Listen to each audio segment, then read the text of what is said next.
ക്ഷമിക്കുവാൻ ശ്രമിക്കൂ. അതുതന്നെ അവന്റെ വിനാശത്തിലേക്കുള്ള പ്രഥമമായ കാൽവയ്പായിരിക്കും.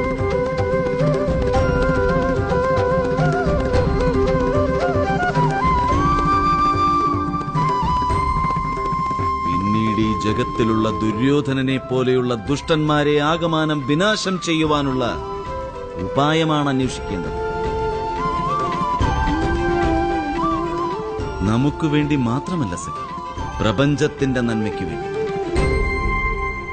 സമൂഹത്തിലെ ദുർബലരായ സ്ത്രീ പുരുഷന്മാരുടെ ഉന്നമനത്തിനു വേണ്ടി പോരാടാൻ ശ്രമിക്കും. പരമാർത്ഥം പ്രാപ്തമാക്കുവാൻ വേണ്ടി നടത്തുന്ന ആ യുദ്ധം എത്രത്തോളം തന്നെ ഹിംസാത്മകമാണെങ്കിലും ശരി, അത് ധർമ്മയുദ്ധം തന്നെയായിരിക്കും. പറയൂ, ഈ കാര്യം സാധ്യമാകുമോ സഖി? നിശ്ചയമായും ഗോവിന്ദ. നമ്മുടെ ഹൃദയത്തിൽ അന്ധകാരം വ്യാപിച്ചിരുന്നു.